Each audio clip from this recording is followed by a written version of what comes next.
And we are away. Fight Bananas podcast 300. I don't know how I've done them, but definitely Dean Thomas, Jose Shorty Torres, Gillian the Savage Robertson, a.k.a. Gillian, but we talk about that later. Finally, someone says it right.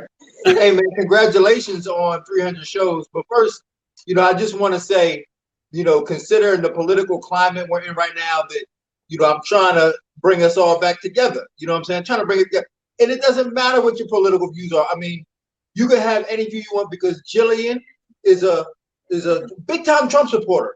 And that's okay with me. I'm okay with that. And Shorty, Pretty. yeah, I'm okay with that.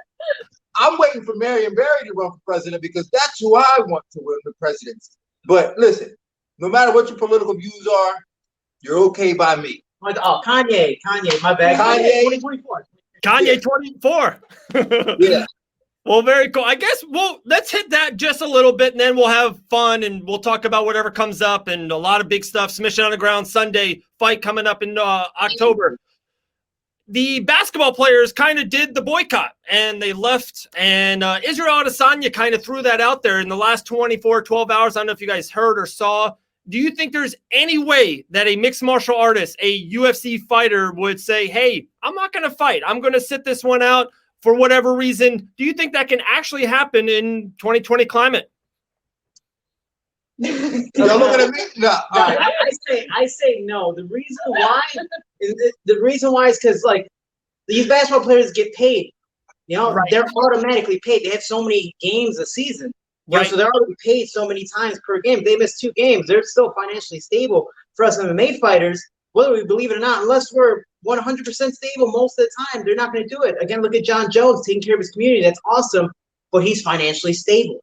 Right. He can step away compared to the guys who are lower level or even mediocre, if you want to say, in the UFC. We can't really afford that financially. Yeah, and I'm going to just extrapolate a little bit on that. And I don't want to take away from what the NBA is doing and what the players are doing in order to help spread the message. I can't take away from that, but they are paid, and MMA fighters are not paid. We don't have the same platform, and MMA fighters are not as paid. So, like, if you take a fight off, that's your whole produce right there. Like, you got nothing. So right. So fighters have to fight, and which is why this is all more important that they get the fights. So again, shout outs to the NBA players for standing up for what they believe in, but I can't afford to do it. I gotta eat. Absolutely. What do you think, Gillian? She don't even know what the NBA is. Like, what's that? She said what they said. She thought the NBA was what you get a degree in college. Oh my gosh, you guys are killing it. Yeah, absolutely true. And the pay, a lot of people, lower realm and of course regional, it's really hard of the pay. But of course, Dean, you can say this, what you guys were paid 12, 15 years ago in the UFC to now in 2020, and hopefully 2022, 2026, it's only going to go up and foremost. So it's tough, but hopefully it just keeps on going in the right direction. Well, we hope, we pray, and I think it will, because day by day the sport is getting bigger. Right. For me to sit and watch it now after coming up in the 90s doing this, the 2000s doing this, and to be in this seat now and be able to watch it from my perspective now is incredible. Like, it's an amazing thing to be able to see what the UFC and MMA has done for the fighters. I mean, we're not rich by no means, but if you came up when I came up, we was fighting for nothing. We was fighting for love. We was fighting for passion. But the fact that these guys can now make a living doing it says a lot. But we're not there yet, but it's getting there. Not there yet. One thing, it's kind of funny. I just talked to Nick Maximov, Submission Underground. He's fighting on that Sunday show with you, Gillian. And a lot with Submission Underground, I'm becoming amid about grappling. I think it's a hot trend and is going forward. I don't see it stopping. Can you guys see what the UFC did 15, 12 years ago? Can we see 2025, 2030? Can we see grappling leagues? Can we see fighters become, hey, what do you do for a living? I'm a grappler. I grapple 6 times a year and make 60, 80, 150,000, 300,000, whatever it is. Do you guys can foresee the future of grapplers making that type of money? Y'all want me to? All right, I'll go first. No, I can't. And unfortunately, I mean, and I say that with this. Let me premise it with this. I never thought the UFC would be where it is today. So, so don't take my word as as concrete. We never take his word. Yeah. So, but in terms of grappling, I just don't see it being a full-on spectator sport. So, in order for sports to thrive, they kind of have to be a spectator sport. I don't see and in order for it to be a spectator sport, the general public has to understand it. They have to know what's going on and be able to relate to it. Right. And grappling is a very difficult sport for people to relate to. It's very hard to relate to it. And especially with all the different rules and different things going on with it, it's hard to relate to. So I don't see it being a big spectator sport. I hope it does, because it gives, people a more of an avenue and different platforms in order to make money. But I just can't see it happening. Yeah, right. Jiu-jitsu is definitely growing in the States, and it's getting more and more popular every single day. But like Dana was saying, you have to understand it to really enjoy it. If you watch MMA fights as the average fan, you want to see knockouts. A lot of people you see in just a headlock position, they're like, "Oh, he got the choke." It's like, no, he's just kind of holding it there and trying to do his thing. We got the mail lady. So for us, sorry, you're in our bedroom right now. It's anyways. The crazy thing about jiu-jitsu is, just like wrestling, it was taken out of the Olympics for a reason. Even though it's one of the oldest sports in the world, it's just not plain entertaining. Same thing with jiu-jitsu. That's why they have integrated different types of jiu-jitsu competitions, like combat jiu-jitsu, where you can smack and do certain things, or even the overtime rules of manipulating it that way. So maybe one day, but right now it's just like the UFC and all this stuff is slowly growing. Right. And let me say this too, is that when, I can watch jiu-jitsu now, and sometimes I don't even know what's going on. Like, really, I'm watching, I don't even know what's going on, which is very different from 10 years ago, 15 years ago, where you could watch it and you would see it. It was a takedown, and a guy passed his guard, then he got mounted, and that was it. Now it's so, these small little variations and details make it so hard to understand that I can't imagine people coming into the sport now or going to a jiu-jitsu school now going, "Oh, I want to learn how to do that." I can't imagine. Right. The one pushback I would say when you said about spectator sport, and I 99% agree. Now in 2020, it's all about streaming. It's all about, the UFC is making money through the ESPN Plus deals, UFC Fight Pass deals. I can see a streaming device of some sort, Disney Plus, Amazon Prime. You never know what's next. How about Netflix jumps on grappling and creates their own league, and they got the money behind them, and maybe it's making money. I think it's better to be honest, without spectators. Really intimate, have really cool venues of that nature, and to really just get the stream through downloads, subscribers, and stuff of that nature. But you won't be able to get that without star power. And the only way to have star power is to use popular fighters in order to do it. Because again, star power is what drives everything. I mean, even in the prelims of the UFC, there's no star power in it, which is why they put them on Fight Pass. It has to have star power. Right. And we both only been on UFC Fight Pass. Thanks, Dad, for loving us. We're trying to get on UFC Fight Pass. Can I just get them out of the interview? What was this thing? We're gonna get some lunch. Go get some lunch. Bring me back a chicken sandwich. Little smucker PB&J. Yeah, we try to get on UFC Fight Pass. So, but yeah, Gillian. So how forward? We talked about Submission Underground last time you were on.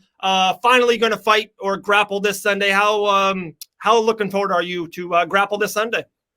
I'm super excited. I haven't been able to compete in strictly jiu-jitsu grappling realm in quite a while now, just because of the whole COVID thing. So it'll be dope to get back to it. Definitely. And every time we talk, we know how you like to stay busy. You like to compete. And definitely, I've always said that this is always good avenue. I know you've done stuff for the Leo Code show in Orlando. There's all these ones popping up. But if you can do Submission Underground every 2 or 3 months and fight every 3 or 4 months, that can kind of keep you busy and keep you rolling, right? Oh, yeah, 100%. And I'm just trying to get as much competition experience as possible right now. Just trying to stay active and keep myself in that fight mindset, because it's the same experience going out there to perform in front of, well, not necessarily crowd at this time, but just perform in front of a bunch of people. So it's the same type of pressure, and just as many times as I can put myself into that mental spot, it'll be better for me when I perform. For sure. Talking You about could have saw her the other day, Dave. I took her to Costco and I pushed her into some girl. And I was like, ooh! I was trying to get her started right there, trying to get her that competition experience right there in Costco. She was saying she's gonna go to the jiu-jitsu competition and cut a woman. Cut a woman. I love it. Costco story is here with the firm. Talking about competition, we back at it October 17th, back in the UFC Octagon. I assume that's the Apex and not Fight Island? I don't know where it is. That's all I can say. I don't know where it is. I do. No. Like, I didn't even say so. I'll Venmo you the money, Jose. I don't know where it's at. Very cool. Back inside in Octagon on the 17th. You got great momentum. 2 out of 3. What can we look forward to on the 17th? And how vital do you think this fight is for you? Just 25 years young. I think if you know me, it's just a race to get to the throat. I'm in there just trying to get to the choke and do damage until I get there. So it'll just be another one added to my record, added to my submission record, and just keep building up. Very true. 2 things I wanted to kind of in that same division, I want to talk to you guys both about. One more of a theory and one just a question. Last time you guys were there in Vegas, Lauren Murphy got a win. You guys were eating pizza afterwards. She's got a big fight with Cynthia Calvillo, who you fought way back in the days. Now I kind of want to get to there in a second. What do you guys think of that matchup, Calvillo versus Murphy? I honestly find that a tough matchup. I feel like Calvillo will do better on the ground with her, but she's a scrapper. She's down to fight on the feet, and Lauren's been on a streak lately. She's been doing good, and she did look good with Roxy on the ground. So I'm excited to see how she holds up. How about you 2 guys? Who's fighting? Who? What? No. Yeah, that's a good fight. I like Cynthia. And Lauren, she's kind of a dark horse. Like you don't expect much from her at times, and she excels and she overachieves at times. So yeah, that's a good matchup. I think it's a very important matchup for the division because the person who wins, the female that wins, will establish themselves in the division and make a name for themselves. And that's a division that certainly needs some top challengers for the champ. Right. What he said. There you go. Shorty got a fight coming up too, man. Let's not forget about Shorty's fight. Shorty got a fight coming up too. Yeah, no, I got Shorty do. This guy, he got a fight coming up. Brave. Let me just readjust the camera here a little bit. No, it's in November or something like that. But is it? It's either in September, October. Yeah, or November. I told Dean just to hop on a flight. We'll find out where it's at soon enough. But it's the flyweight tournament. We got 8 incredible athletes, and 2 of them being UFC veterans, Zach Mikowski and Dustin Ortiz. So it's a very, very tough tournament. People know anything about Dustin Ortiz, but he got released last year. Right. He was on a 3-fight winning streak. He was number 3 in the world against Joseph Benavidez, lost a unanimous decision, but it was a very closely contested fight. So, I might have him in the next round, not looking past my opponent now, Sean Santella, but if I get past Sean, I have more than likely Dustin, so I have definitely a very tough tournament ahead of me. For sure. And does that I'm always worrisome when I see tournaments in mixed martial arts. It's tough. It's hard to go that long. People get injured, and you can even win 2 in a row, right? And then get injured in camp. Does that worry you at all? That is maybe a 12, 16-month process in a tournament for a mixed martial artist. Well, as long as Gillian doesn't cut me in practice, I'm perfectly fine. For me, I haven't fought in about 1 year and 4 months, so I don't care what injury I have today. I'm just going to keep on pushing through, And for me, it's more been a mental thing than actual injuries of postponing my fights. So I'm just itching to get back in there. I'm dying to get back in there un-COVID related. So, I'm ready to go. But that is the hardest part, where I can win a fight and be injured and not compete again in 2-3 months or however long, Right. And especially with this COVID thing, it might flare back up again out of nowhere. Countries are being shut down once again. So I guess we'll see maybe after this election, but time will tell. Can I just say he's right about Gillian? I had this poor girl come in to help train with her, and she's the sweetest girl in the world. The sweetest girl. And Gillian, the first day, she split her eye, and then today bust her in the chin and made her bite her lip. And I'm like, this is the sweetest, poorest, most innocent girl, and Gillian did her like that. Can I just? And then Gillian charged her to come to practice. Yes, criminal. So, She said you can't come without an ounce of weed. oh, it's so rude. And it's like, this is Reggie. Oh, no, you get out. Come back to something better. I love it. Oh my goodness, I love it, Jillian. I'm telling you, you got to relax on it. The theory that I was going to kind of throw out at you guys, and both of you, Jose and Jillian, we know you love to compete. You love to try to be as active as possible. A couple months ago, it was Valentina couldn't fight, right? So then Joanne stepped up and fight Jennifer, and kind of short notice. It was kind of wacky, and she kind of put her number one contendership on the line. She lost that fight, but she wanted to stay busy, kind of like I really thought of Gillian Savage Robertson when I heard that. Guys, would you wait? Would you say, hey, you have the chance for the championship? It could be once in a lifetime. You know how the UFC is flunky. We never know if Gilbert Burns is going to fight for the title or not. It's the UFC. Or would you absolutely wait and say, guys, I fought so long, my whole career, regional scene, island fights, Titan FC, I fought everything to get to a UFC title fight. I have it. There's nothing that's going to stop me to do it. Would you guys wait for that? I think I would take the fight no matter what, because I think losing to Jennifer Maia shows that she's not ready for the title shot. If you're the best in that division, you should be able to beat everyone. Exactly. If you lose that fight, are you really the best? You know what I'm saying? Like, you're not the best, and you don't deserve the title shot. Right. The point is, if you get the title, you want to hold on to it and have defenses. So if you get the title, let's say you got lucky and won the title, you're going to lose your next fight anyway because you're not ready for it. So I say take all the fights you can. And if you're the best in the division, you're the champ, then you're gonna hold it. Same. I mean, honestly, especially at her age of 25, why not take these fights? Even if she loses the next one, she still has so many more years to pick it back up. So why not put it out there and get the experience through it? 100%. I agree as well, and I agree that I think she was even thrusted probably in that title match that maybe she shouldn't have got. But sometimes, like you said, there's not a lot of names out there. Thing I've been talking about a lot with a couple fighters lately on the show is I love lineups. I love hard lineups. We know, Dean, we talked to some of the people. We can get a 6-0 fighter pretty easily, knowing the right people, knowing the right management team, whatever. Gillian's lineup, buys last amateur fight in Hannah Goldie very early, fight in Cynthia Calvillo really, really early. I love your lineup. You fought literally some of the best females in that division weight class. Do you think it's vital to fight tough-ass lineups on the way up to UFC or Brave?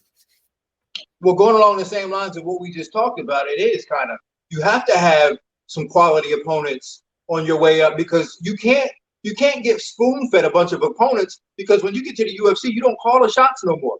You don't get the opponents that you want. You got to fight whoever they put in front of you. And if your whole career you've been spoon-fed opponents, by the time you get to the point where it's time to actually fight real people, you're not prepared for it. So it's better to have some names on your resume, some tough fights, and be groomed properly. Listen, pressure makes diamonds. You got to have some pressure on the way up. Especially when you get so high in your career, you're going to fight nothing but top dogs. It's not like you can randomly go down, 15 ranks and just fight some random scrub just to keep your record or name up there. Unless it's a last-minute fight, you got to fight the best of the best to be the champ. So for me, the better the opponent, the better me comes out. So I have a lot of fun doing that. Absolutely. Jose, real quick, one more for you is I just got off with Lex McMahon yesterday, UFC Fight Pass tonight. We couldn't have one show without mentioning you. He kind of sparkles talking about you. I know you guys got a podcast or something grooming together. All right, I'm sorry. Say it one more time. We got distracted with sparkles. Let's walk around naked in front of Shorty. Yeah, Lex. For him to be sparkling when he talks about it. Want apples later? How cool is it to have a great relationship with Lex McMahon? And I always think of Titan FC. I always think of Jose Shorty Torres first and foremost. So how's it cool to have that relationship? It's awesome, man. It's crazy because we met in the Pearl Desert, Bahrain, unexpectedly. I was training with Alejandro Soto, training with Frankie Edgar. Because of me training with them and how well I did, Lex ended up signing me without really knowing who I was. But as our relationship grew through, fighter and promoter, throughout the whole time, I was like, man, you're the only person I actually trust. You're being real with me. And that's really hard to find in some promoters because, you know, they want their way. They want to promote certain fighters in certain aspects. And for me, I got moved up really, really fast, but I think in a very respectful and responsible way. You know, I got my resume because of it. 2-time, you know, Titan FC champ, or excuse me, 5-time Titan FC champ, double weight class champion, multiple time defending, and was able to go to the UFC because of it. Now I'm brave. So, you know, I'm very, very happy. And like Dean was saying, when it comes to the experience, I fought some really, really tough guys by the time I left Titans. So I feel that I'm ready for anything. And having him, you know, being down next to ATT and now by Port St. Lucie, it's nice to have him there. But you feel a little sparkly there? What's up? No, I'm just saying, like, I don't want to take away from Shorty's wins because he did fight some tough guys. I ain't gonna lie, like he won some fights out there. I'm like, oh, but 72. yeah, 18, he beat some really good guys. But the real reason why he moved up so fast was that sparkle in Lex's eyes towards him. You know what I'm saying? Y'all know that sparkle we was talking about earlier. I also never denied a fight, so I'm definitely a guy to have a lot of fun, and I make a lot of people sparkle. So I guess that helps in my career as well. For sure, for sure. You know how to make people sparkle, Jose. I won't lie to that one. Dean, saw you on Twitter, UFC Unfiltered, playing around with that. We talked literally that day or the day after leaving American Top Team so many days ago. Corona, pandemic. Seems from afar, it just seems you're more open. You got time. You're talking. It just seems like you got so much good stuff coming around, so many opportunities. You know, I know you can never look back and not regret of that nature, but how do you feel? It seems like you're in a great place. More open, dude. You're in your room all day, dude. Not to y'all. Like he's in his room all day. Like, Dad, love us. He's close to the door, making eye contact too. No, I'm in a good place because I can do what I want. I have some freedom and autonomy to be the man that I want to be and not have certain responsibilities and obligations to take on that I don't want to take on. And that's a big word. But I like to live my life like this. I like to be able to do the things that I want to do when I want to do it. That's the way I like to live my life. I want to get to the point where I can do everything that I want to do. So that's my point. But I don't want to do anything that I don't want to do. So like I'm never going to do something that I don't want to do. Right. From this point on, I'll be 44 next month, and from this point on, if I don't want to do it, I ain't going to do it. So this is our last camp together. So I'm only going to do the things that I want to do. Right. And that's it, man. That's how I'm going to live my life. I'm gonna be happy. I'm gonna smile, and any negative energy that comes around me is going to get shut out fast because I'm not going to deal with that. I'm not going to deal with negative energy. No, I love it so much. How do you love working with TJ DeSantis? You know, Island Fights Days, now doing extra rounds, UFC Fight Pass. Where do you foresee that going, or you're on the ride and it's been fun? Oh my God! So we've been doing that Fight Pass extra rounds for their Facebook page for a few months, right. And the one day they actually put us on Fight Pass, TJ had a mechanical error and couldn't get the guest on. I said, man, this is the last time they're gonna have us on. But no, it ended up working out, and we had a great show. And I think we're making moves. You know, the people at Fight Pass, they love me for some. I don't know why, but they love me. You make them sparkle. I make them sparkle. They had me on Unfiltered. I like Bisbing. I like Bisbing. Yeah, Bisbing. His sparkle level is just. I think it's the accent really and the fake eye, but. Whatever. I'm like the poor man's Bisbing. I think I'm always like I've somehow turned into like in Bisbing's shadow. I don't know how, but yeah. Okay. How about UFC Fight Pass, a show featuring Gillian, Jose, and Dean, and call it The Firm, and just a camera on you guys 22 hours of the day. No one wants to see that. The world doesn't need that. Yeah, no, man. You don't want to see that. Like it's nothing but Gillian moping around. Me in my room chilling, and me just Shorty jacking off, crying. So yeah, you don't want to see that. It's like this interview's running a little long, but jack off I'm telling you, like Julian and I talk about all the time. It'd be so bad. It would be so bad for just UFC and better any like Tyron has his was it champ camp? Yeah. You know, a camera like we can't have that. We 100% can't have that. We are 100% too politically incorrect, stereotypical. Raunchy, like it's so bad. It is. Even the documentaries we watch, they're just so bad. But I can see you guys like on Fox or FX. They love that stuff. It's like a train wreck a little bit. Older. He's right about this. I lock myself in the room, but every time I open the door, I peek out, and they're giggling at me. Yeah, it's giggling. I'm like, what are y'all laughing at? Shut my door, and it's crazy. It's crazy. Man, appreciate you. Like, so Canadian and a Mexican and a black guy walk into a bar. We're like the traveling circus. We're just going gym to gym. That's it. It's money. That's absolutely money. People love it. 2020. Wild. She's man, high. The joint. So Jillian, you're traveling tomorrow to Submission Underground? Correct, yes. Okay. And then after that, do you kind of take a week or a couple of days off after Submission Underground, Sug 17, or is it getting back to it? Because the fight's on the 17th next month. That's going to come fast. And there's no reason to take any time off, especially over a grappling match. It's just, that's playtime for me. That's just going out there and having fun. But even after my last fight, I was back in the gym on Monday. I'm always here to work and just getting ready for the next opportunity. You got to be ready for them.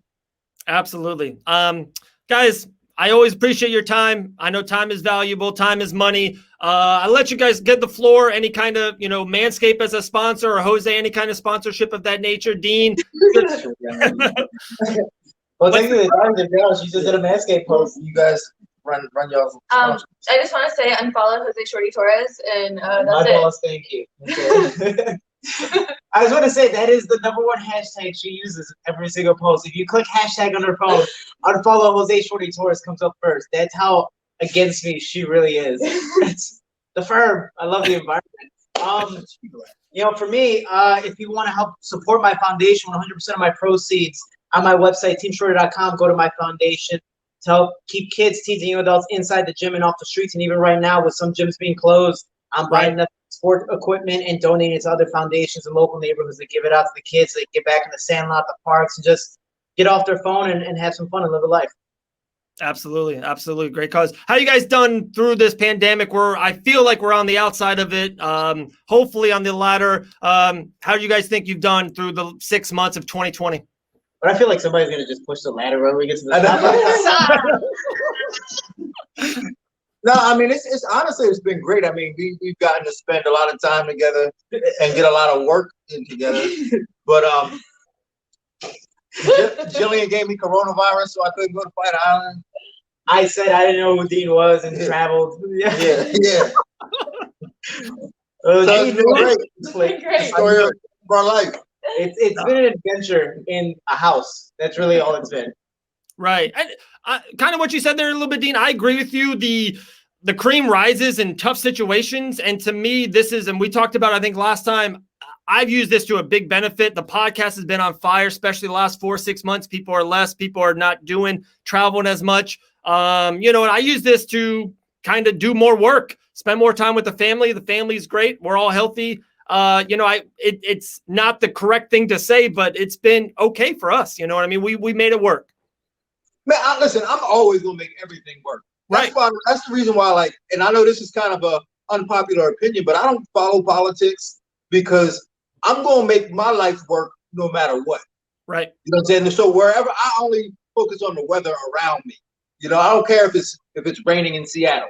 So where I'm at, what's in my radius, that's what I'm focused on. I'm going to make my life work no matter what. So whether it's a pandemic, whether an alien attack, I don't care what happens. I'm going to make it. They'll definitely stay away from us. They're like, yeah, those guys are weird. No, let's not probe those guys. The aliens would not knock on your door. They would just skip it. They would just go to the next house, the next gym. That's kind of how it's been here, really. Because it's just a window and I sleep on the couch and I'm just in boxers. So anytime they're trying to deliver something to the gym, they're just like, I'm pretty sure we're at the wrong place, and they just leave. They see all his mess everywhere, and they're like, ugh. So it's been a great time. Yeah, we got an air mattress, a couch, and a floor. Love it. And we can swap every day. Great time with you guys as always. Appreciate it. Number 300's in the books. Gillian, we'll talk to you after you win. Jose, we'll talk to you after September, October, November when Brave lets you fight. D, man, continue success. You're killing it on UFC Fight Pass. Love everything that you do.